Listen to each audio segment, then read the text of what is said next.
Morty Alec. Yeah, but you're just talking about me and you going up there at this point. Well, who knows, yeah, bro? Into footy, like just we're moving forward, bro. No, I don't like that. Spreading our wings, bro. No. It's all for footy. We got a logo and everything. We've got a LLC.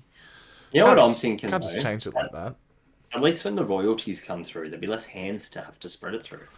That is true. That is true. Well, it is just you and me nowadays anyway. Like, they've all abandoned. I figure we're the linchpins. Like, what? We put a few dead weights, like we could drop them, and then we could just sort of gather some royalties over the next few years. We could carry the pod into the future.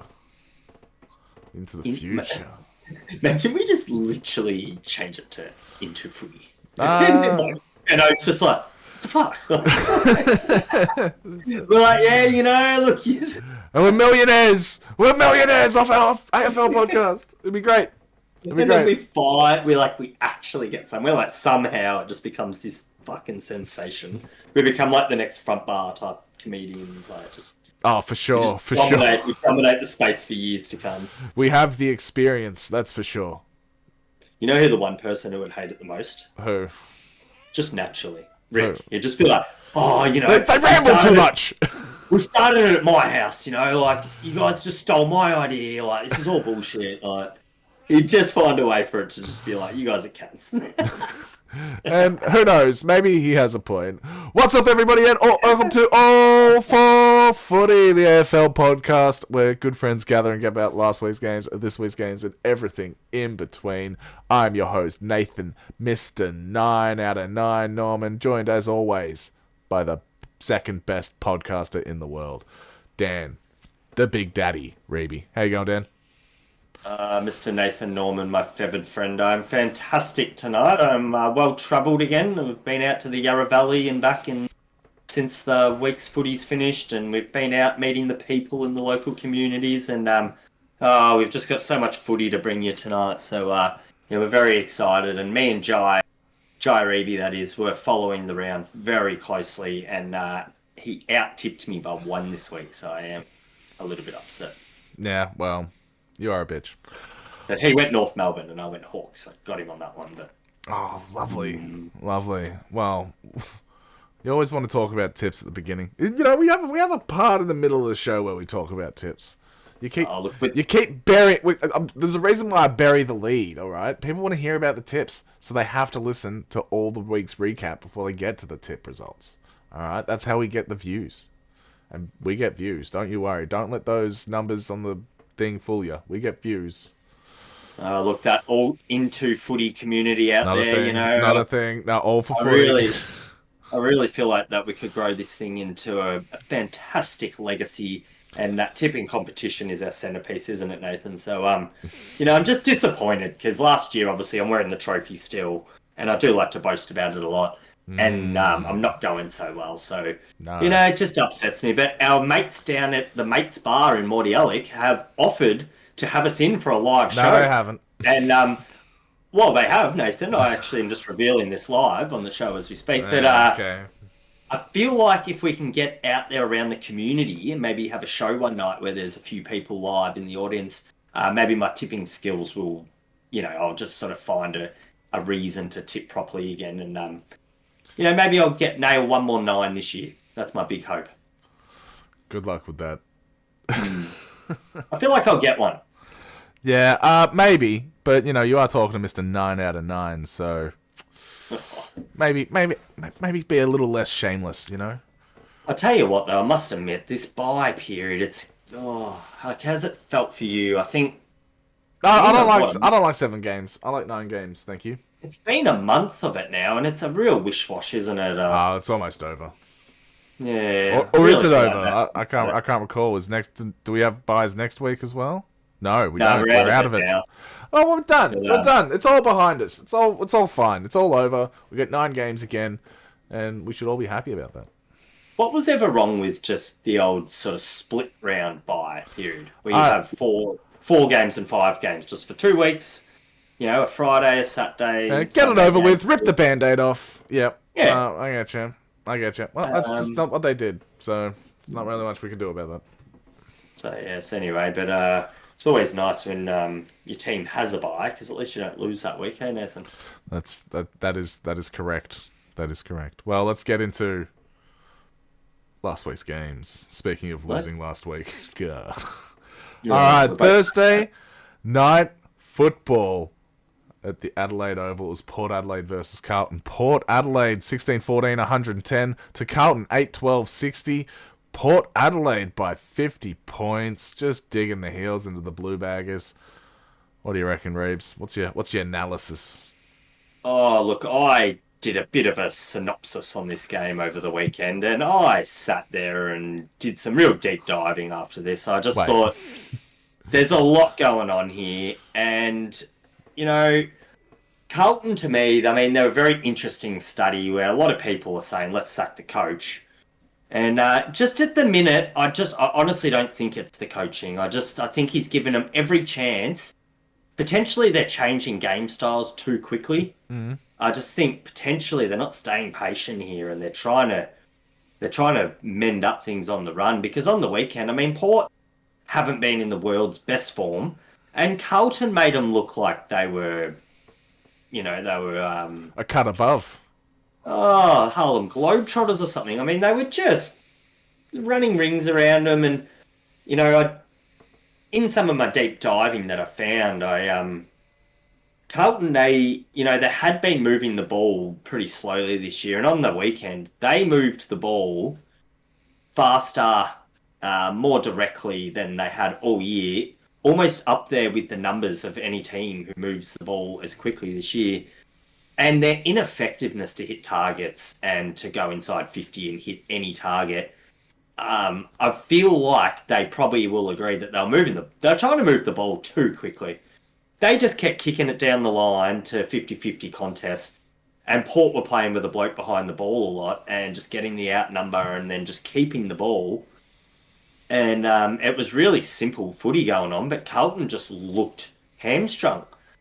They just looked useless, and in the end, to be down by 50 points into the last quarter there, copping an absolute hammering, who I think most people didn't see it coming because they've been bogging the game down, slowing it down. They tried to go quick. Their skills were way off, unlike Collingwood, who like to go quick, but they hit those targets in the centre and then get it to the forward line. Carlton, I mean, wow, what a mismatch. And I just feel like the fans are putting a lot of pressure on them now. They want to see some results. The coaching staff are trying their guts out to mix up the plans. But Port, on the other hand, I mean, a good win. And if they can get on a run, you just never know. I mean, who knows what 9 out of 10 wins does for the rest of the year. It could almost get you right there. So, yeah, really interesting game of footy, I felt, on just two teams absolutely throwing it out on their season on the line. And Carlton really came out of that looking bad, didn't they, Nathan? Mate, I'm just blown away that you said synopsis at the beginning of that and not samosa. Like, that was... look, I like to talk with proper English, and no, that was... my mind is blown. Like, the rest following it, sort of a haze. Yeah, but all the inter-footy supporters, I mean, it's a new community of people, and they really understand the way I talk when I talk properly, and to have a good synopsis on something is just watching it properly. Good. Now I miss it. You gotta know. Alright, but yeah, no, look, the Blue Baggers really letting down the team. I think the Blues fans are gonna be depressed for the rest of the year, and we'll see what they bounce back with next year. But I don't know. I think there's going to be a lot of bouncing this year. I mean, like I said, their best footy is good, and they've showed it this year. Where on the weekend, a bit of game style change, and there they are looking really bad. I mean, don't forget, only a few weeks ago, they were on a 4-game winning streak. So it's not like it's been that bad. This is where I feel like it's been a bit of a witch hunt. A lot of people blaming the coach and him trying really hard to throw the players around and mix it up. And it's maybe coming back to bite them an inch here that they are listening to the outside pressures, such as the inter-footy community. all for footy. Who put a lot of pressure on the coaching staffs, and when they listen, they bow to the pressure. So, I feel bad for Vossi at the moment. But geez, they've got to stay a bit patient, Carlton, don't they, and just show something for the rest of the year, because they're not this bad. They're not, and one or two list top ups in the off season, and who knows where they can be. I mean, they've got some big moves on the cards here, Carlton, with De Koning looking to be potentially out. Potentially Harry Mackay could go to another club. There's a lot of cap space there. So, they can very easily get a few magnets slung around. And, yes, I just think your Carlton supporters, they're putting a lot of pressure on the club at the moment. So, yeah, well, I reckon you're wrong. And Blues are shit. And you're putting too much faith in them. And I reckon Port also not that good. But Carlton is just that shit at the moment that they just ran over the top of them. Very interesting. Fuck you. Yeah, no, it's very... No, that game on the weekend was the one to me. That was big. Yeah. The storyline out of it was always going to be huge, whether it was Ken or whether it was Michael that lost. And the way they lost, I mean, it was almost like Sydney on grand final day. It was rough. It was quite an endless shellacking. Yeah, no, it was rough. It was rough. There's not really any two ways about it. And coming off of this being smashed by fucking North the week before. Like, smashed? Yeah, no. Yeah. They're donezo. Done-so. Alright, They'll still finish above Melbourne this year, I reckon. Yeah, well, you can reckon that. We'll see how that goes, because I don't know. I don't know. Right. I don't know. I'm just saying I don't know. Yeah, you're making a prediction. We're only one game away from them, so could go either way. I don't know. We'll just see how the rest of the year plays out. But yeah. Alright, well, moving on to Friday night football, bro. Friday night football at the SCG. It was Sydney versus the Doggies. Sydney 14-12-96. The Doggies 16-9, 105. It was the Doggies by 9 points. This is a more interesting match as far as I'm concerned, Mr. Daniel. It was a very great game of footy. I mean, I feel like the Dogs maybe didn't play their best game on the night, or they were a bit ineffective. I mean, their numbers are so high. Sam Darcy at the moment, I mean, he's doing things that a 20-year-old over the years, when you break down numbers, he is absolutely bounds ahead of the average. And, the Doggies have so many green shoots coming out their clacker at the moment that it's hard to actually keep track of them, because Ed Richards at the moment, I mean, he's all Australian bound and he's right up there in the Brownlow. And, you got Darcy and you got Bont, and you just got a plethora of stars through the Dogs there with no depth issues. I mean, over the years, their issue was a little bit their 21st, 22nd player, where they maybe carried one or two blokes lower on the list who you probably wouldn't put in many other teams. Yeah. At the moment, I mean, they've got a few blokes like Chalor's gone out with his injury now. Seem to be able to cover him through the middle beautifully. And, picking up the fella from Carlton, geez, I'm good at a name escaping me. You're always good at name escapings, yeah. Yeah, he's really come in and he's picked up a perfect position for him there, because he's a real role player. And, I just love the Doggies list at the moment, and they are my smoky. Got a good list. I'm starting to have a look at potentially an Adelaide, a Giants, or a Doggies to knock off Collingwood this year in the grand final. I do have Doggies a chance. Like, really, when I had a bit more of a look at them last week, it was like, they're more than a chance. Doggies are actually... They're pretty decent. They could be up there. Like, I don't think any team's got it nailed down this year. I feel like all of them slipped up in one way or the other. And, slipping up in finals time, well, we've seen Sydney do it tremendously. So definitely. And I think they've got the game that beats Collingwood. I mean, Hoyne, the stats master, he's been all over it lately that teams that attack Collingwood and look to score 100 points are more likely to beat Collingwood. As soon as you try to play any sort of restricting game or think that you're going to stop Collingwood for long enough, and then you might score a bit, Collingwood just eat into it. You really got to get the ball down there to 50-50s as quick as you can before Collingwood get their defence set up. It's your only real hope. And I think the Dogs do that better than anyone because they back themselves to win the midfield, and then they kick it down to dangerous players like Darcy and Bont in the 50. And so, yeah, I just think that the blueprint's there on the wall for the competition to see how to beat Collingwood this year, and the Doggies are firmly in that. I reckon they're ready to rock. So, and great win, and also Sydney. I mean, showing a bit more fight. Yeah, finally Sydney. I mean, Golden coming back. Yeah. How good was just all of a sudden Heaney being able to push forward again, which hasn't happened much this year. No. And he goes and kicks 5 goals. I mean, you know, give the bloke a minute and he'll take 2 minutes. I mean, he's a very accomplished player, and he's been stuck in the midfield all year because they've been down. And geez, hasn't it shown? I mean, simple little things for him, but they just got their balance right a bit more, Sydney, and yeah, they were super competitive. And I was on the quarter on the weekend. Yeah, and it was so close to getting up. I mean, Sydney played great footy and were thereabouts at every quarter change, and yeah, I just definitely feel like this year is going to turn into a gap year for them, and next year they're going to be right back around being solidly competitive again. So. Hey, they could be. It's very weird how they've just suddenly fell from grace after just being smacked in the grand final, and all of a sudden they've forgotten how to play football, and they've sort of been, you know, just like treading water all years, like just sinking.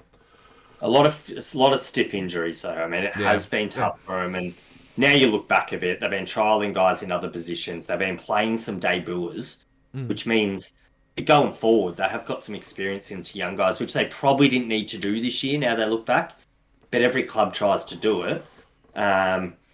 So you know they've ticked a lot of boxes along the way, and occasionally not the worst thing for you. It gives you another month to prepare for next year. You get a better pick. You know, you do get a handful of assistants, and then you just reboot. So, yeah, I really feel like they'll use this season very wisely, and next year, I mean, it's a fool that would say Sydney can't win the flag next year. Well, that's a bold statement, and I don't know about your predictions. Well, no, see, this is Collingwood and Geelong at the start of the year were very big for me because they both missed after winning the grand final the 2 years before. They both missed the finals, and here we are with Sydney not winning it, but having been there and now missing, and I just really do feel like it's a bit of a recipe for success as well. Not to say you plan to have that weak year the next year. Look at Brisbane this year, having another great year. But, you know, maybe when you are down, you get the chips, you've got to play it properly and then really boot back hard with a lot of guys that have been around success.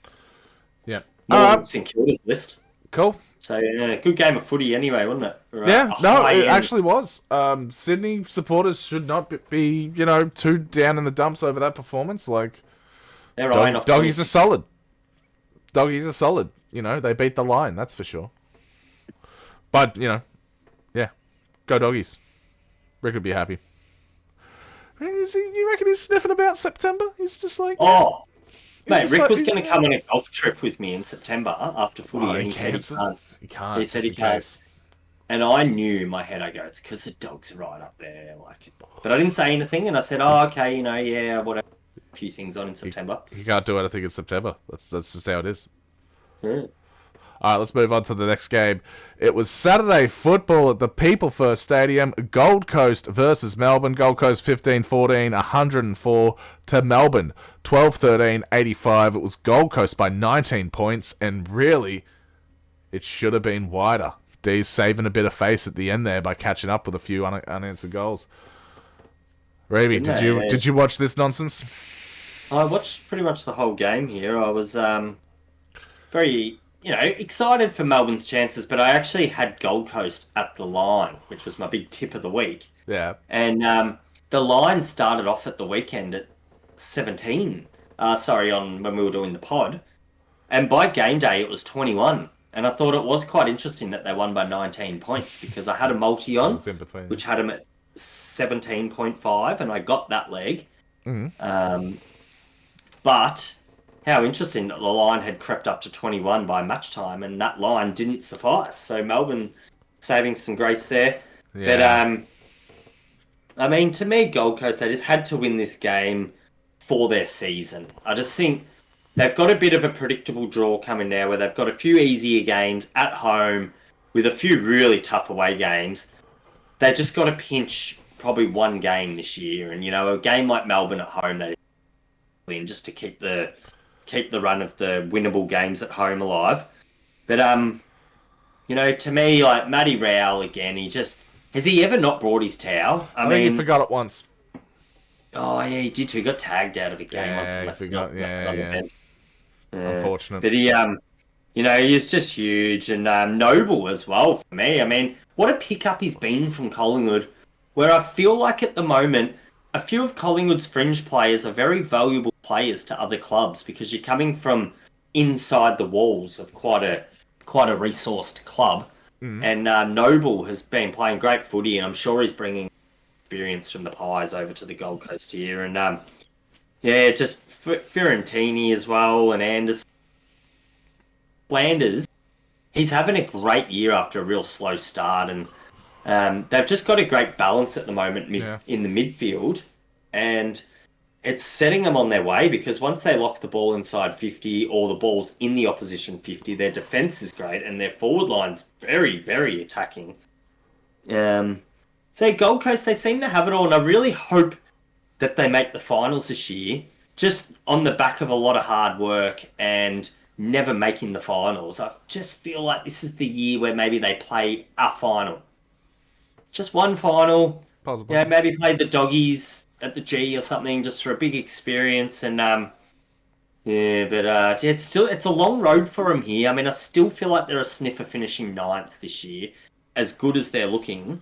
And it's tough, isn't it? It's tough in this big competition, Nathan. No, I think Gold Coast will go all the way. It was, nobody went in. Oh, maybe not like getting the flag. Maybe not. They're definitely in the conversation. Like if Doggies are in the conversation, Gold Coast are in the conversation. I reckon Freo will go all the way. I mean, they look great. No, I don't. Yeah, I don't know. They might have hit some form lately, but I don't know. I don't see too many stars in that lineup. Gold Coast going all the way. Gold Coast, I see stars in that lineup. But yeah, no, look. Nobody expected Melbourne to win. They didn't win. What could I say? No. I went in with realistic expectations. I knew what was going to happen. That's why I tipped Gold Coast. Didn't think Melbourne had a chance. And I just want to shout out, you and me could have gone to that match. Oh, it's the game we're meant to be going to. Yeah, so it was that one. And unfortunately, I was unable to attend. No, I had a birthday. I had a third birthday party on Sunday morning, so I had to be. Yeah, I would have just been sad. So that was over. Yeah. But yeah, a few injuries with us. Petty got knocked. Got knocked in the head. Took out. Yeah. Turner's out. And fucking House sub injured. Look, not good. Oh, it's falling apart quickly for Melbourne here. I mean... Oh, it's falling apart. You're saving a bit of grace, but at the moment, I mean, even when you just... The mode of entry to forward and the forward line itself, it's just... when you're looking at Cozzy Pickett getting this grandfather offer, and I'm not knocking Cozzy here, but I mean, it's going to come back to bite him in the bum in a bit in the future here because Melbourne, they're just a couple of years behind probably the draft cycle. And in a couple of years with Tassie coming in, they're going to get hit pretty hard unless they can get some talent in now. But they don't have any pick coming up. So, they're just in a funk little hole here. In the next couple of years, their key forward's going to be Cozzy Pickett and a retiring Jake Melcham. It just doesn't stack up huge. And I am concerned for Melbourne's depth. Even... the little beautiful offer they made to Jack Viney for a little retirement, 2 more years on $1 million. I mean, these are the little ones where they've maybe looked after a few boys a little deep. And in a couple of years when it all gets tight and you're going to need every inch to be in line, they're just, just the depth issue on a Collingwood or a Brisbane at the moment where there's no for the money and everyone's so bought in. It's hard with Melbourne because, you got to look after your players and spend the money around right. But just feel like those couple of guys on that big coin in a couple of years is going to be tough unless a brutal decision's potentially made before to hack Viney's years off or to get rid of Cozzy Pickett a few years before the end of his year. So it just feels like there's some bad blood in the future for Melbourne coming at a prediction. But let's hope not. Let's hope that they find a few messiahs and they do through it. But on the weekend, it just looked evident too against a team like Gold Coast that have been doing their time and building through with all these youngsters. And they might have just overtaken you on the weekend, I feel.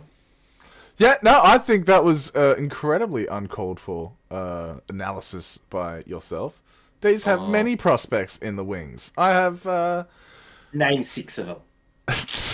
Name 6 of them. Go fuck yourself. No, I mean, another big one to me is Lever. Lever's on 800 a year. Can I talk? You just went on like a 3-minute rant. Can I fucking say some shit? Jesus Christ. I could go. Shut the fuck up. Just let me talk. You went for 3 minutes. Let me fucking go for it. Let me talk. Let me talk. What are you doing? Yeah, what about May? He's a good Why won't you let me talk? Yeah, now you go. Alright, so, if you did your job, bro, and you listened to the Debrief podcast last week, where they had Brad Green on, D's president, they had him on, and he was talking about the upcoming prospects, and there's been a lot of talk, we got some legacy picks coming. His role we've got some kids up in the wings, you know, that are coming. That's why I said, I hope. Yeah, I know. You said what you said, and now I'm just saying.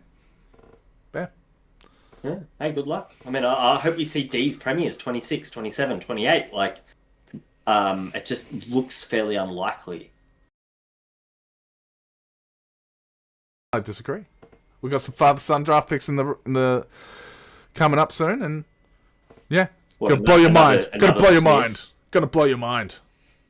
Oh, Joel Smith's son.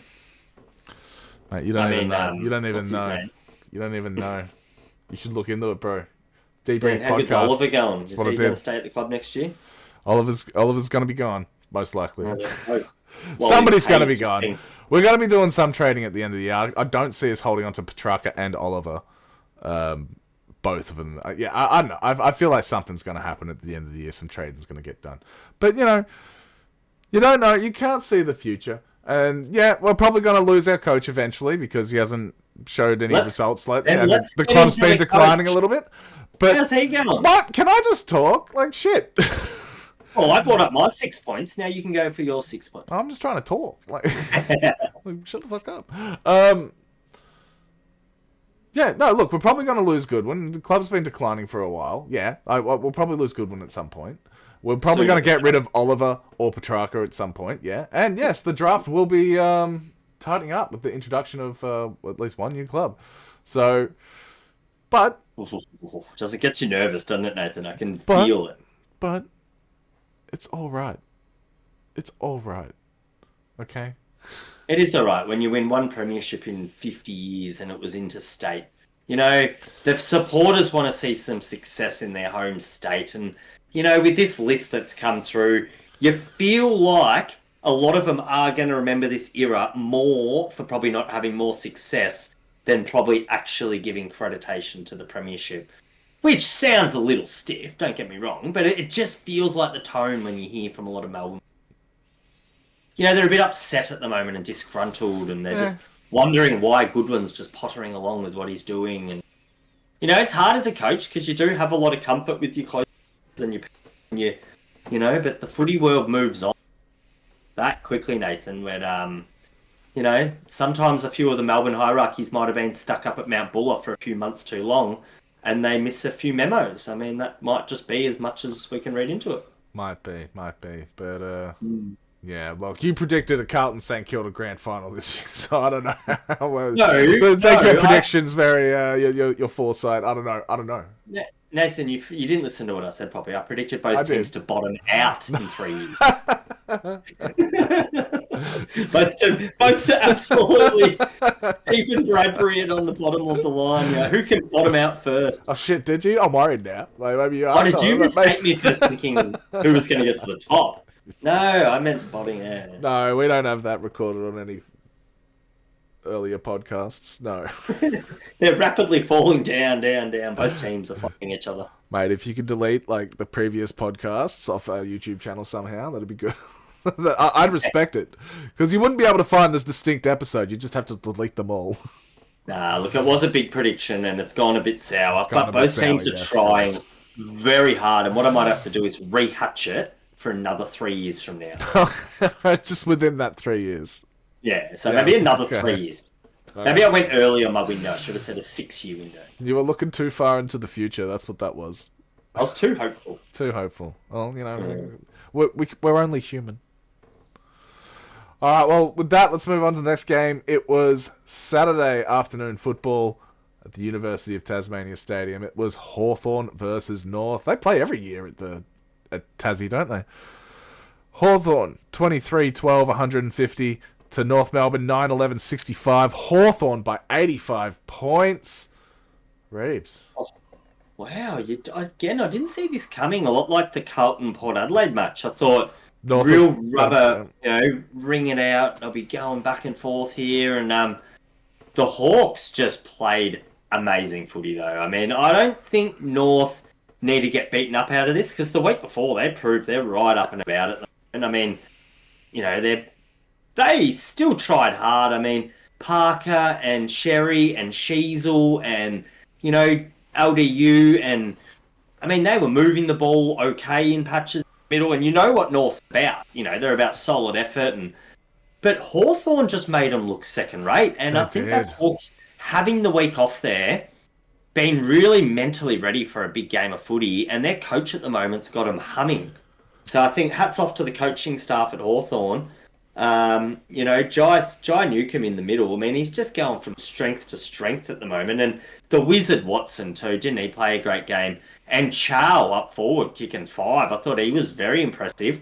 I haven't seen him play such a positive game. Seen him play well, but he went out and kicked a big. Should have kicked 7. I mean, he was on fire. And speaking of kicking 7, how's the old mate from Bowie High going? Bowie Footy Club, should I say? Oh, Gunners himself. Just winding back the clock. Actually, not winding back the clock. He's never kicked 7. Well, there you go. 7. So, the Hawks to me, I mean, we're a proud bunch up at Glenferrie when we gather for red wine after the game and go over it all. And, there's a few red wine stains that got built on the scarf that night. So, it was just a great day for footy. And sucked in Jai tipping North Melbourne. Yeah, well... Does he just tip against you at this point? No, he genuinely goes, I think North will win this. And I went, ooh. And you're there with your Hawthorn scarf on and your Hawthorn hat. You're like, Jai, what the... Yeah, what about Grandma's Hawks? And he was like, no. But he was like really like sitting there giving it. Okay. Like, I reckon North will win. Like, I'll go for North. And I'm like, I like it. No, and he, during the game, to give him credit too, normally when a tip's going a bit against him, he goes, oh, no, I tipped Hawthorn. This is where I feel like next year we'll have another competitor in the tips. Because all game he stuck with his North tip and he wrote it out, all 85 points down. So, yes, he's finally learning that when you tip a team, you have to stick with them. Yeah, well, you've got to help enforce that lesson. Just be like, son, that's not good. It's not good, son. No, he did it on his own whim, though, which was quite impressive. Well, he learned empathy on his own. That's good. It's good. Maybe he doesn't like Hawthorn. Maybe that was. Maybe he just fucking hates Hawthorn. You never know. You never know. But yeah, no, look. Hats off to Hawthorn. They really embarrassed North. Very disappointing. Very for well North. played. It's unfortunate. I think if we look back at the end of the year, or maybe in fall, we go. The week when Hawthorn beat North Melbourne started their finals campaign. I really feel like they've had the bye. I reckon they sat there, and this is it for them. This is their into finals now. Yeah. That's it. Let's win every bloody game. Let's just go at it, and good luck to them. I'll be rooting for them. And maybe against them. No, I don't. I mean, depending who they play. I mean, Doggies Hawks in a final. Oh, what a big final that'd be. They played last year in a final. That'd be pretty decent. In the Hawks, didn't they? That'd be pretty cool. In 2016, they played in a final. Jeez, they got a bit of finals rivalry, those two clubs. I would like it if the grand final wasn't any of the top 4 teams. That's what I'd like. That'd be. Do you remember there was a big final in 1999 between. No, it wasn't a final. It was the last game of the season. Yeah. Winner makes the finals, and it was West Coast versus Hawthorn Yeah. at the Wacker. It was the last game at the Wacker, I reckon, and West Coast were up 7 goals in the first quarter. And everyone's thinking, "Oh, how far West Coast then?" And 20 seconds to go, Hawthorn up. West Coast are up by like 2 points, and Hawthorn are streaming forward with the ball, and I can't remember the bloke's name right now. But he did a big smother. And I reckon without that smother, Hawks would have kicked a goal. Because they were streaming forward. No one in front of them. They would have won the game, and that would have got them into the... coming from 7 goals down. Oh, what was his name? I can't... I'm trying to remember. Maybe Buse? You're the worst with names, I swear. I am. Do you remember my name? Do I remember your name? My feathered friend? Your feathered friend. You are my feathered friend. His name was... I've got it just here on a thing. It was Chris Muse. Chris Muse. Oh, there we go. Yes. Good old Muse. Oh, Musey. But, and... it just recited me then, just thinking about Hawthorn Doggies finals. I just back to that 1999 last game of the year. It was such a big day. Yeah. It was tremendous, I'm sure. Well, anyway, let's move on to the next game. Saturday night football at Marvel Stadium. It was Collingwood versus West Coast. Collingwood 13-10-88 to West Coast 8-11-59. It was Collingwood by 29 points. Oh, and didn't we just all feel so sorry for Tommy at the end of the game? I mean... They were in there. They had a chance. No, not that. Just 29 disposals. I mean, one more touch and you get 30 in your first 2 games. You could keep... Imagine he kept it going for like 10 weeks in a row or something. I mean, one handball. They got Graham to start doing the kick-ins and that ripped him off a disposal. I mean...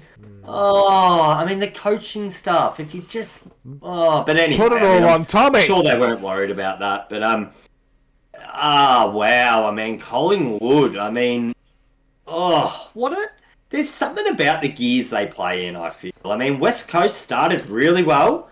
I do feel like Collingwood, not to say that you rock up to any game not trying, but they probably, it's going to be a long year, we've got finals, we're going to go on a good run here. No one wants to get too injured or anything.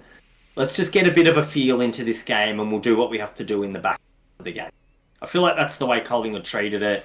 They stayed right there at hand's reach with them for half and then they just went into beast mode for a quarter. Put them away and then just relaxed into the last quarter. Very professional. Their time management skills late in the game, they know... The way they just move the ball, it's very clinical. I mean, they have gears. I'm pretty sure of this right now. They have a second gear. Oh, okay. Third gear, fourth gear. They just sort of give it a quick squirt through the third and fourth quarter. Just really give it a quick rev, and back into second gear. You said squirt. Yeah, a bit squirt of the petrol. Sorry, I know you're an electric car guy, but... no, I don't know if you've ever driven manual at this point. Like, what do you mean? Oh, well, that's petrol heads, mate. We're just... I drive manual, and I'm always putting it in the gear, and there's never a squirt involved. Oh, mate, there was plenty of squirting involved at the Grand Hotel last night in Yarraville if you were there. But, all those petrol heads... I wasn't there. I don't want to know. They just keep themselves constantly... fluided up with petrol so that their cars can just sort of go to any gear they need. And these Collingwood players, I mean, they're like well the cars. drilled. They're like the cars.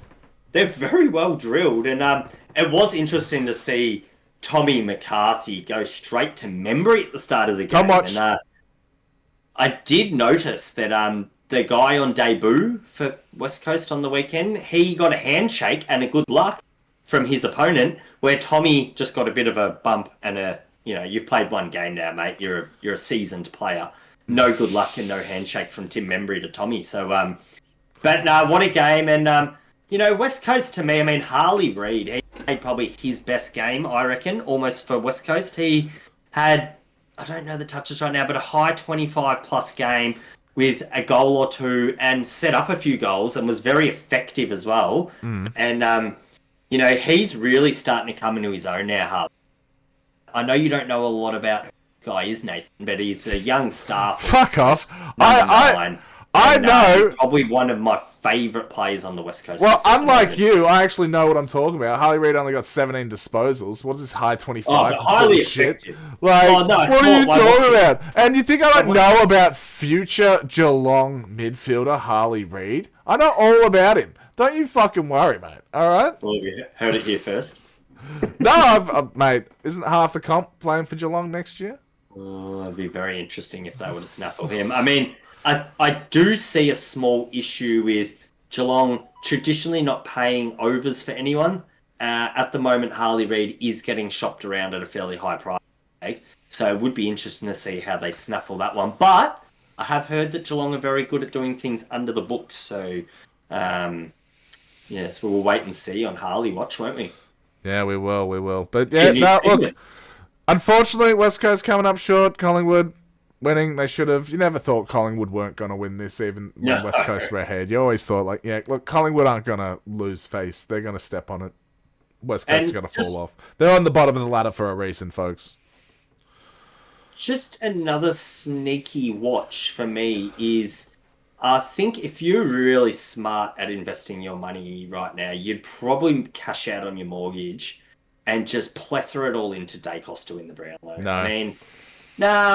I think if you're smart about the way you look at Brownlow betting, the other people that are up there in the betting, they haven't been around the mark in the last few years. You don't get votes when you're not a name player. Dacos has been doing a lot of great games. I feel like most weeks he's going to have been in the votes just due to being front and centre into the umpires. And don't forget, last year he achieved a world record amount of votes and didn't win the Brownlow. Yeah. Because Cripps also achieved a world record amount of votes.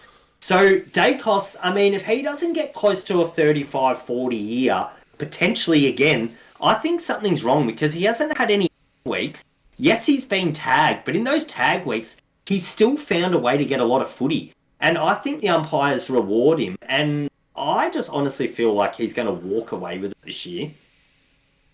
Yeah, no, fair enough. Well, you think the favourite's going to walk away with the Brownlow. Fair enough. Well, he's up there in the favourites where you've got Bailey Smith and the guy from Brizzy and the Adelaide captain, who everyone's touting. But I just feel like Bailey Smith wasn't in there last year. The Adelaide captain was not up there last year. And whoever the other player, the Brizzy player who's been playing really well. And because you got Lockie Neal up there to steal a lot of votes.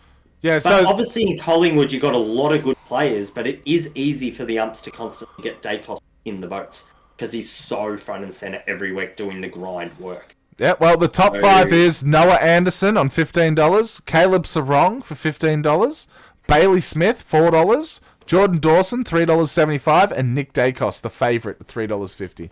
So he's come right into $3.50. So, because he was $5 last week. Yeah, and that's when I did notice and go, wow, that $5 is pretty good.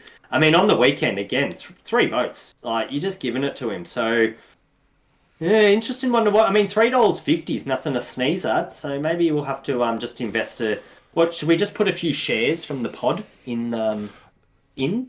Just that'd be what? 100,000, wouldn't it, Nathan? We don't have shares. Oh, people out there can buy shares into Footy. And if we did, I'd have it all. Like, it's my YouTube channel and everything. So. Oh no! So I've got shares. Registered. Oh, you don't have any? Didn't you buy any? No, you don't. No, there's been no shares. They've been going well. This company has not gone public. Oh, you don't know. It's a private company. It's a private company. No. Into Footy. Oh no! I don't know anything about Into Footy.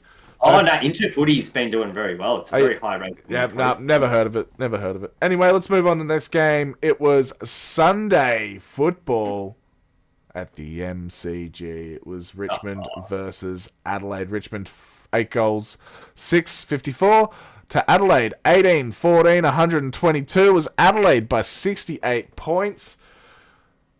Raby. Yes. Not much to this one, is there? No. Look, I mean, Adelaide just gave it to them perfectly. Yeah, just smacked them all over the place.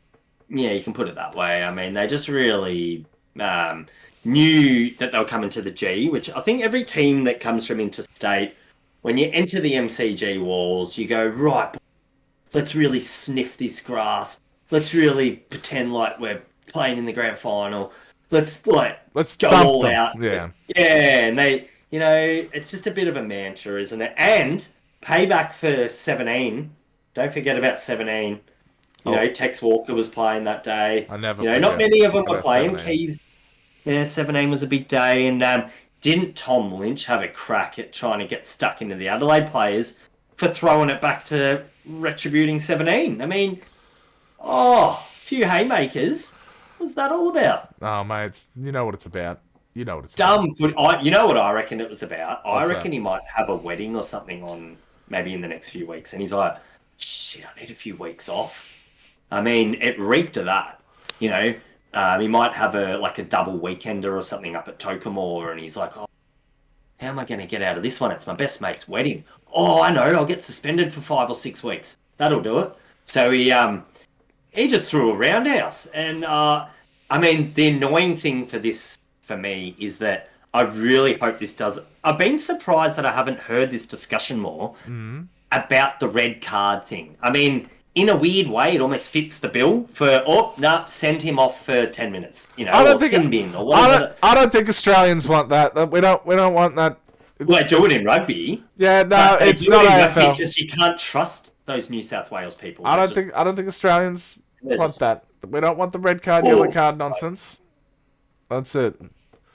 But, do you notice what I'm wearing tonight, Nathan? Yeah, a Hawthorn scarf. No, you can forget about that visual. What, a shirt of some description? Come on, Nathan. You wore this top with pride back in the day when you went to your school and played footy. I never did. This is the Bowie High / Hyatt football Guernsey. How the fuck do you still fit in it? How have you not grown since then? Oh, well, it's a little bit. I'm wearing it just in retribution. No, I'm wearing it in retribution to the person, the tank that wore it himself. Yeah, can't see it. There we go. 17. There we go. Mickey 17. Oh, no. Oh, he's just a great player, old number 17, and hence giving the top. I mean, it's sort of pretty short, not overly. Yeah, it's a kid's top. It's a kid's top. Fair enough. Yeah. How funny. It was always quite a big top, though. But, it just takes me back. Just takes me back. But, the Adelaide Crows, they just did the business at the G, and, yes, it was a good win for, and a few of their supporters came over and made a bit of a weekend of it. Oh, okay.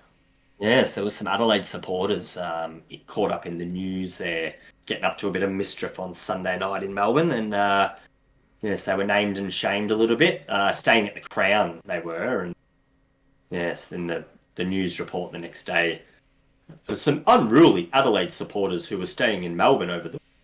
Yeah, how dare they? That was a bit denigrating, wasn't it, to literally name and shame them as Adelaide supporters? Typical of Melbourne news, but... Alright, whatever that was. They shouldn't have been playing up. Anyway, back to the game. So, yeah, no, I'm going to say I was very disappointed about this game. Adelaide's forward line is such an enigma. I tell you, I can't get any of the goal scorers down. They got Thilthorpe, Walker, and Fogarty, and every week one of them alternates who's going to score a lot of goals, who's not going to score any real goals, really, and one of them is going to go middle of the road. So, fuck. Darcy Fogarty, 2 or more, fucked me. Tex Walker, 2 or more, fucked me. When I did Thilthorpe 2 or more, it fucked me. They keep fucking me on my goal scorer bits, and I'm getting sick of it. So I've got a moratorium on betting on Adelaide goal scorers for the rest of the year. It's an interesting conversation that you bring up, Nathan, because Kane Corns and David King are having a massive watch this space this year. And does 3 tall forwards work in a forward line? And Adelaide, it's been working where at the start of the year they were kicking 100 and all the 3 targets were scoring quite heavily. As the season's worn on and it's got a little bit dewier and it's a bit harder to keep tall guys on the park with fitness and all that, it seems like they're still playing all 3 out of, we said we're going to do this at the start of the year and I mean, who can you drop? You can't drop Phil Thorpe. You can't drop Fogarty. And Tex Walker's playing as well as he's ever played. Yeah. So you're playing all three, and I feel like you've nailed it. They're playing one of them as a decoy, and they're mixing it up. That's been getting talked about very publicly instead of dropping one of these top threes, because what they're trying to do is they're trying to find a balance come into the finals. Yeah. And it can't be, oh, well, one of them's going to miss out. You've got to find your best team for finals. And they've been mixing with it all year. And I reckon this is what they've settled on, that it's easy for them to have all three down there. And the opposition, because who's the decoy today? Yeah. So you might have nailed a good little watch this space. Might not be a decoy. Might just be another option. And they've just got 3 tall forward options to go for at any given time. Like, just having that just on the fly. Like, that's... Yeah, like... It's the defense who decide who they're going to end up going to, because who they don't man up. So who do you play as least dangerous has now become their question. And they've got the small forwards this year. They got Rankin. You know, they're doing really well out of Rankin's, yeah. It's no surprise that they're third on the ladder. I mean, I didn't see him coming this year, I must admit. I didn't really. Blindsided there, and it makes sense now when you look at their setup that they back themselves to score heavy. They went through a little patch in the middle of the year there where they stopped scoring so heavy. Yeah. But I think on the weekend... I feel like recently they didn't. Yeah, they're getting back to it, though. And I feel like it's helped having one of these blokes almost stay out of the way, which is probably what they've almost gone back to here. And it's really given them a bit more space. And, I just think they're... I mean, I can't have them for the flag. I can't, especially after 97, you know. I still have haunts from 97. And, but they look the goods, you know what I mean? There's something going on there. I think they're lacking a midfielder just to really get it done this year. I think Collingwood, or a stronger side, the Doggies, would really be able to beat them up in the midfield. But, yeah, aren't they an interesting watch, Nathan? Yeah, no, they have definitely a stacked forward line. And they've definitely held their own all year. And, yeah, I wouldn't want to face them this weekend. That's for sure. Wonder who they got. We'll get into that soon. We'll get into that soon. But, yeah, no, Adelaide, unfortunately, crushed my $50 multi because Darcy Fogarty couldn't kick 2 goals. You know, I swear he's bagged a 7 this year. It's just like, whoa, what are you doing? Like, I knew Adelaide were going to smash Richmond. That's why I wanted multiple goal scorers on my thing. Who'd have thought? You know, they kicked 18 goals and Fogarty's one of them. Only one of them. Yeah, crazy. Phil Thorpe 5, Walker 2. As I said, you know, anyway, disappointed, and I'd hate to meet them this week. But yeah, all right. Last game of the round, it was Fremantle versus St Kilda at Optus Stadium. Fremantle 11-15-81. St Kilda 9-15 69. Nice. Fremantle by 12 points. Mr. Daniel Raby. Why'd you have to throw to me over this game? I had to throw to you. You're the only one here because nobody turned up. Simbi, you want to do this game? No, Simbi's not. Oh, there's some licking the lips. Yep. Oh, fair enough. Didn't have much to say. He enjoyed the doggies report, though. He was actually pretty excited. I'm sure he did. He loved it. Yeah, really. But yeah, you guys were in it. You guys were in it. Really, just looking forward to cricket season at the moment. I mean, Australia is in the West Indies at the moment, and that Test series is heating up. I mean, they played well in the first Test, and, you know, we ended up beating them pretty easy, but I still feel like... we're talking about the Saints game, weren't we? But, I mean, it's just tough at the moment because I've finally committed to the point that I see what Ross is doing. He's actually going for a rebuild. Like, he is. And we do have a pretty shitty list when you look at it. And I know he knows that it's not... You know, he's a high-end coach who wants to work with good cattle. And at the moment, he doesn't have a lot of it. And he's come out and said it in the last few weeks that this is going to take us a few years to... So at least he's committed to the path of the rebuild. And on the weekend, how good was young Hall? Come in for his first game, I think it was. Mate, his pressure rating was off the charts. Maybe his second game. I reckon he debuted a week or 2 ago. He is a keeper, that kid. And another young kid that we've brought in. St Kilda went from being the 5th oldest list 5 weeks ago to being the 3rd youngest list on the weekend. And I just thought that was a proof again late in the year. Ross has given all the older blokes a chance to play this year and be mature. Now it's the end of the year. Let's get some youngsters through there. Let's rebuild. He knows we're not gonna sneak a final or anything this year, so all that's done. And not to say you want to be bottom, but to get a better pick, it's always handy. And I just see a lot of positives for the Saints, as negative as that sounds, because the last few years I've sort of got over that talk of going, oh, well, in a few years we'll be good. But I sort of figure at the moment, with the young crop they got coming through, it's probably worth getting a base of youngsters below them, especially with this Tassie move coming in. It's now or never. So I feel like at the moment I might go for West Coast for another season or two until I'm really back on board. And Saints, maybe in 27, 28, 29, are going to be bloody competitive. And I could see a dynasty coming. Can really see it. I can smell it. It might even be 5 in a row. I mean, 3 in a row, probably easy, but like 4, 5, 6 in a row, you know what I mean? Like, just full-blown dynasty. And, I'm really expecting great things. So, it was good to see the team on the weekend play performance, but that's what I took out of the game. And, fair enough. I saw, generated AI predicting the next 36 years of AFL Grand Finals, and everybody seemed to get a flag. Even Tassie Devils got a flag, except St Kilda. St Kilda didn't get one.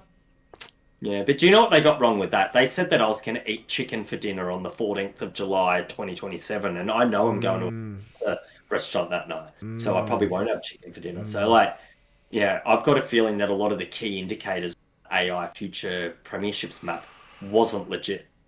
Yeah, I think St Kilda might become the first team to not win a flag in a century. Oh, wouldn't that be a good watch? Oh, wouldn't that but be let's fucked? Not forget, wouldn't that be fucked? Sydney got to 72 years, so... They got there, though. We got to beat that first. Yeah, well, we'll see. We'll see how you guys go. But that was the longest. Carlton St Kilda, next 3 years. That's what's going to happen. Carlton St Kilda final. And it will be Michael Voss versus Ross Lyon. Will they still both be coaching, Nathan? No. They will both be replaced by the end of the year. No, maybe not Ross. He hasn't been in. We love Ross. In Ross, we trust. That's what we say. In Ross, you're something. That's for sure. Well, in Ross, that's all we got. And if he fucks up, I reckon we're done. Like, if in 5 to 6 years he's gone and our club's going no good. Watch out. Oh, well, you never know. And well played, Freo, and I gave him a big... because that last quarter... I mean, didn't they come out and absolutely just push us over? Like, we were playing not too bad, and I was actually really impressed with the Saints on Sunday night. Yeah, you kept in it. 3 quarters. Yeah. At the 3-quarter time, I was like, fuck yeah, let's go Saints. Fuck my perfect round. I want Saints to win. I genuinely thought we'd win. And then... but Freo, hats off to them. I mean, they came out and played a really good quarter of footy, and it wasn't great. I thought it was a very good game. It was a very hard-fought contest. And St Kilda at the moment, so like Freo as well, have a lot of players that really crack in physically. They've got a mould of player that like the physical kind of, might end up getting a few of them suspended and given away just a couple of free kicks and that, but it sets a tone on the game. And Hawthorn have it. They've really got that real crack-in mode. A lot of the teams have it. I mean, Collingwood, they appear to me to be a very outside team, but when they have to be, they're really tough. But they don't have to go into that mode much. And on the weekend, St Kilda and Freo both got locked into each other a bit. Got a little bit personal a little bit from a few blokes just ragdolling. And it was good to see. There's just a lot of tough heads at the moment. Fighting for their spots. They're fighting for a career, Nathan, I do know. Oh, I just can't be more proud of the guys that put on the top every week and go out. And get smashed. Yeah. And get paid well to do it. They get paid well to get smashed. Yeah. With your members' money. All right, well, let's move on. Mr. Tom Watch. No, we already did Tom Watch. Let's move on to this week's tipping results. All right, well, an astounding 8 people got a perfect round this week. It was my dad, Fenno, me, secret friend, Jamie, Mickey, Rick, and Jim Bob Parker all getting 7. Perfect 7. So all the favourites, is that what you're all saying? The favourites, absolutely. 100%. Because that's the list of favourite tippers. That's the list of favourite tippers. Oh, except there are some that just forget to put their tips in now. Those favourite tippers have also dropped away. Yeah, right. Because they're not putting in their tips. Because they've given up. Because they have no spine. Anyway, coming in at number with 1 tip this week. Very surprising. Julian. Oh. Julian gets 1. And if you didn't put your tips in, you got 2. So, Raby, you got 2. So, you're slipping, bro. You're slipping. And you know what's really sucks about this too? I could have put Paddy in our private tipping competition. I could have been boosting him if I'd have gone and got like a 6 or something. So, yes, I really stuffed up this week, didn't I, Nathan? But I committed to the away teams. Slowly does. You shouldn't have. Yes, I did. No, but I enjoyed committing to him in every game. Yeah, but you shouldn't have. Oh, you just went for the away teams for every game you watched. I just enjoyed it as just a tipper. I was Come on, Melbourne! Come on, Melbourne! Team.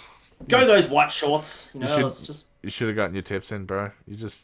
Look, if anybody needs to not put their tips in, it's Ryan.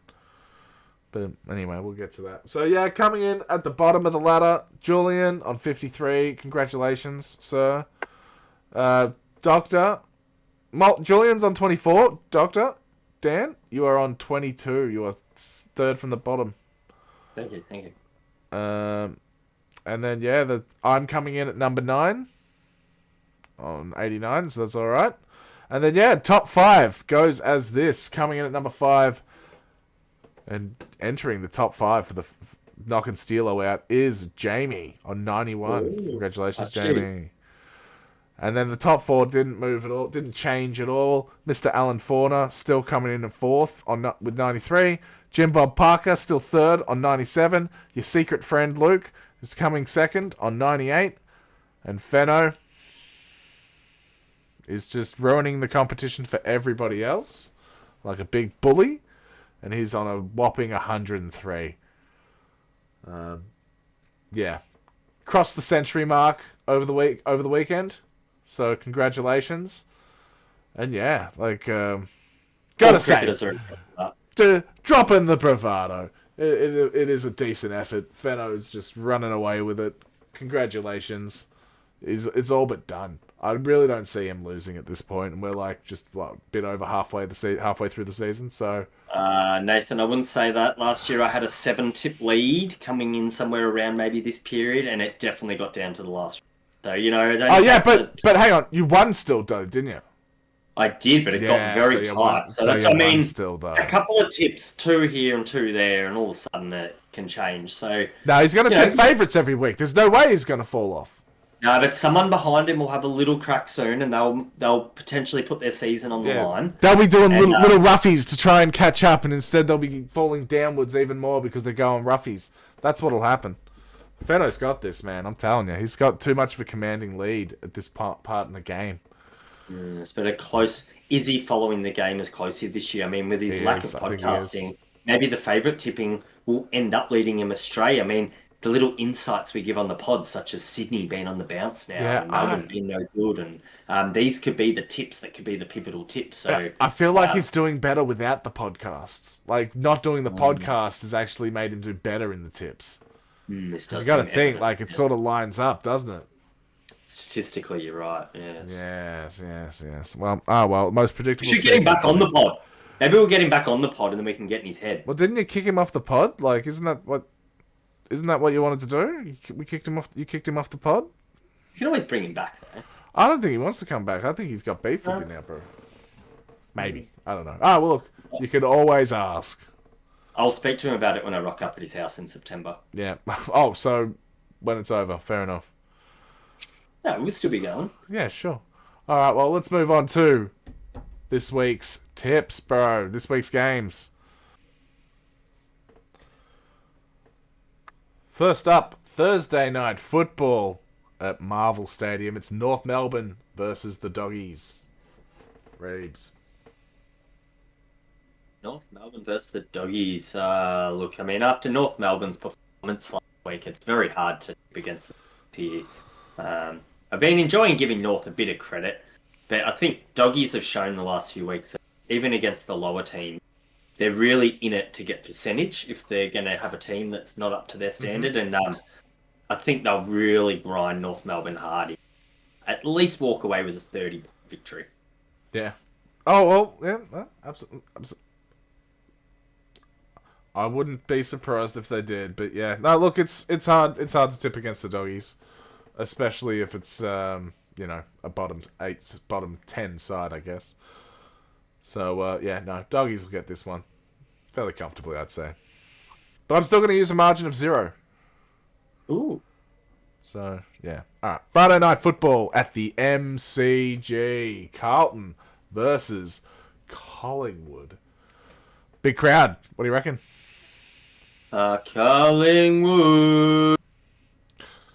They're going to try and find a way to mix it up again. You know, like I said, 2 different weeks, 2 vastly different game styles. But maybe they've been tinkering to the game. Because obviously it's always high on every... But yeah, I mean, I just cannot see Collingwood slipping this one. So I will be tipping Collingwood comfortably. Yep, Collingwood comfortably. Blues are they're done. They're done for the year. All right. Saturday football at Optus Stadium is West Coast versus GWS. Well, this will be a good hit out for Tommy. I mean, he's going to be up against Hogan and Cadwell up there, who have just been performing super well. And, I just think that the Eagles at the moment, they're just showing glimpses. Yeah, he might be on Jack Stringer. Not able, yeah, well, hasn't he come into the party a little late? But he has been playing as super sub key, so, I just think the Giants will be too strong here. They're really starting to look like the second half of the year. They're going to be a lot more consistent than the first half, I reckon. Yeah. That list is pretty full now. They had a lot of outs during the year. They kept finding a way to have a couple of names out all the time. Now they seem to have a lot of continuity in their team. And with the forwards they've got, and the midfield that they boast, I mean, and they got one of the best backmen in the game.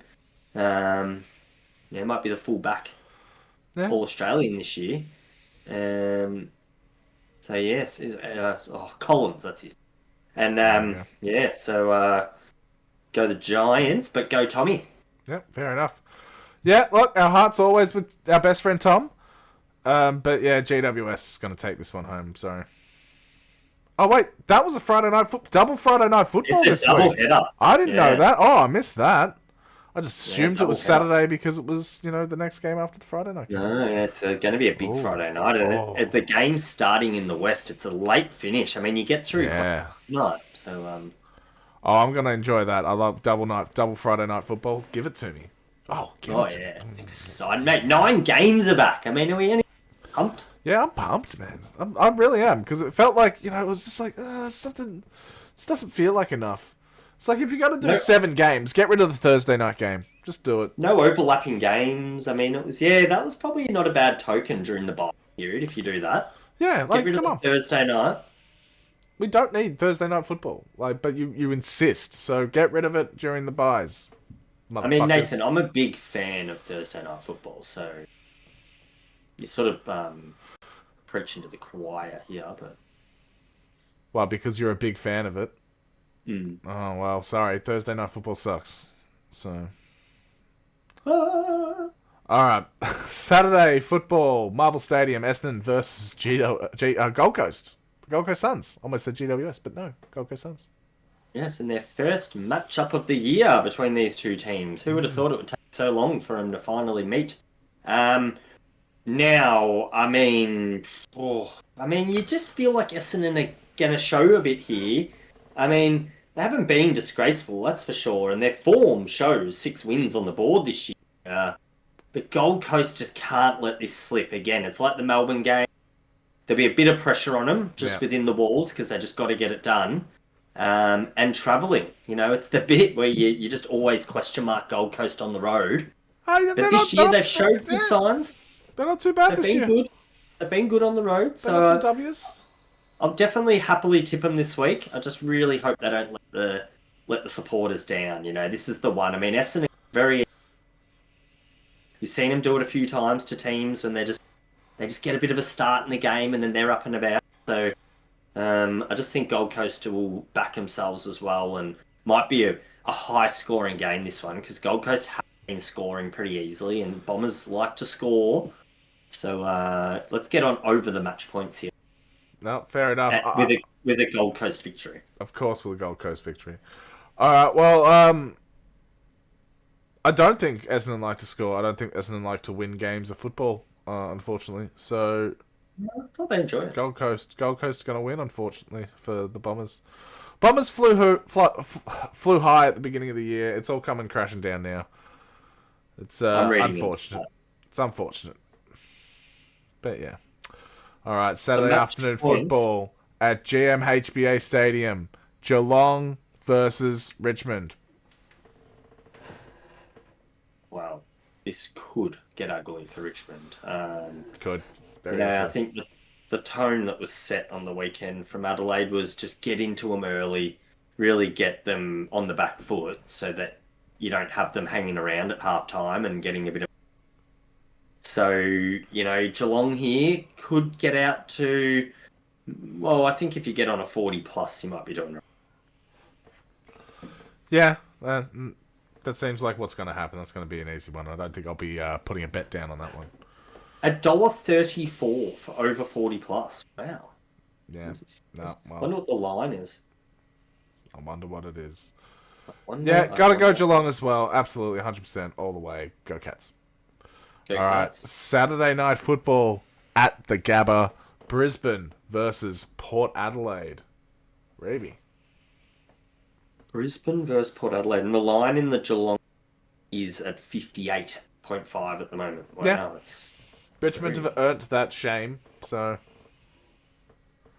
Alright, so the next game we had Brisbane versus Port Adelaide, did you say? Yep, at Brisbane, at the Gabba. Yes, well, it's quite a game. I mean, Port playing with a fair bit of momentum. Definitely not going as bad as it looked like they were going to start going a few weeks ago, but obviously Brisbane just rolling along very comfortably. Yeah, I think Port... They're going to back themselves travelling up there to be able to slow Brizzy down. I think that's what they do well. They get into games. But Brizzy at home for me by just 16 points. I think Brizzy are going to get this done. I think they had a little funk and they've misstepped a couple of times this year, but I think they're getting back on that horse and they're ready to ride that thing home to the finals. But yeah, look, two losses in a row was... I just want to say, like, this momentum you talk about Port Adelaide, like, they beat Carlton last week, lost to Sydney the week before, beat Melbourne the week before, beat GWS, lost to Freo, then lost to Geelong, then lost to Adelaide, then lost to Doggies. Like, well, the momentum's come with the 3 out of 4 wins. That's what I mean, momentum now. Yeah, but, like, one team was good in GWS, and they beat them by 16 points. And then, like, Melbourne, yep, a rabble, and Carlton, a rabble. At this point. Yeah, I know. I'm just seeing 3 out of 4 wins in their last 4 games. So I just thought they have a bit of momentum. I mean... What are you talking about? You know, 3 of their last 4 games. Oh, they okay. Have wins. Yeah. 3, but, yeah, then you add the next... Yeah, okay, all right. Yeah. I mean, if you go back a bit further, it doesn't look so good, but that's not part of the momentum. No. Momentum's... Do you want me to explain how momentum works? Or... Well... Momentum, if a loss is anywhere in there, it breaks the momentum. So the fact that they won one game and lost the week before, there's no momentum there. Like, the momentum would begin this week. Be carrying on the momentum. Exactly. The respect the momentum, all right? It's a whole thing. But yeah, no, look, Port Adelaide haven't proven anything. They've beaten some sides that are on the decline, and... Well, GWS, that was a shock victory for him, but that's about it. So, yeah, Brizzy, get it done. For Steelo. Do it for Steelo. Give us a margin, Nathan. 10 goals. 10 goals. 10 Ooh, I like goals. it. Yep. I've gone 16 points and you've gone 60 points. Yep. Well, we won't remember it next week. So Shall we have let's have a closest to the pin on this game for the next week on that. Yeah, come on, one off. Just we'll see. All right, fine. We'll try and remember it first. We'll try and remember it. That's going to be the remembering thing. 60-16. That's what we're doing. So you know what? We'll put a call out there to Ryan. Fenno, oi, remember it. Remember it. Yeah. Remind us. All right. Thank you. Saturday night football at Marvel Stadium. It's St Kilda versus Hawthorn. Reeves. It's an unfortunate matchup. Well, I think it's a great matchup because we're going to learn a lot out of this game. Because Hawks, I reckon, look on top of their game. And this is probably the matchup we need in the learning phase. I mean, what better to go against a team that's going to spruik for finals and hit the ground running hard last week against North with an 85-point win. So, obviously, I think Hawthorn will win. I'll just put that out there in the space. But I'll be very excited to see our youngsters go out there and just test themselves. So, I mean, the Saints, to me, they're just showing that many green shoots that I can't actually keep up with the green shoot count. It's shooting like a shooting star. Shooting starness. So, nice. So Hawthorn, yeah? Hawthorn will win, yeah. St Kilda, lots of up for St Kilda. Yeah, I know you believe that. I don't, and you're not biased at all. So yeah, well, I'm going to go Hawthorn. Say that casually. If I didn't see much, I'd be just going, how shit is St Kilda? But there's plenty of up. In somewhere in the next 50 years, we might win a flag. Not according to AI. Yeah, I'm going to go Hawthorn as well. Sunday football, boy, at the SCG, Sydney versus Fremantle. This sounds like a tough one to me. This is a corker. It's a bloody good round of footy. And there are some good matchups. There's some lopsided matchups for sure, but there are some good ones. So Freo, I mean, geez, they've been showing some good form. I just think Sydney have turned the corner, and at home, they might rattle Freo here, I reckon. I might give Sydney the chocolates on this one in a close rubber ducky event. Yeah. Bit of a seesawer. This could be a quarter. This could be. I feel like this one's a close one. And I want to correct what I said before. No, I think all these games are pretty lopsided with clear favourites as far as I'm concerned. No, it's a juicy round. I mean, like St Kilda, Hawthorn, what a battle. Yeah, maybe, potentially. We'll see. Richmond going down to GMHBA. I mean, get smashed by Geelong, yeah. Just some of they're very interesting counters. Northern given no hope here against the Doggies. No hope. I feel like at the end of the round, we might look a few efforts where we go, wow, we didn't see that coming. I feel like we've tipped the same side for every game so far. So maybe this is the week where the favourite tippers might have a bad week. Ooh. Or they have a good week and you just fall even further. No, because I feel like come match day, I will sling a few tips. I'm just not prepared to out them on the pod right now. No, we're doing the tips. Don't say that. You got to sell the lie. What are you doing? You're faking. No, but by the time I listen to some stuff on the radio, you're terrible. Just before the game, they're like, "Oh, Richmond are a chance today," and I'll be like, "Richmond team." It'll be interesting. It's gonna be an interesting round. Yeah, very much looking forward to it. So Sydney Fremantle. Well, I said Sydney, and I think it could be a quarter. All right, I'm going Sydney as well. Because Freo... Go Freo, they're on the up. And if Freo win this, I reckon they're right in it to potentially be playing a big part in it. Yeah, Freo falling out of the 8. Yeah, I know, but this game for them could really be a big momentum builder if they win it. You know what? I mean, I think I might I might not go out on my doing it for the gameness, and I'll actually go round on this one. It was one of the games I'm going to tip Freo. I think they'll get Sydney. I was going to try and play coy on it. Well, they are in the top 8, and Sydney's not, so that's understandable why you'd tip the favourite. But I'm going to go for Sydney because I don't tip the favourites all the time. I go with who I think is going to win. But that's all right. That's all right. Hey, look, we all do it differently. Freo for me by 27 points. Sydney by a goal.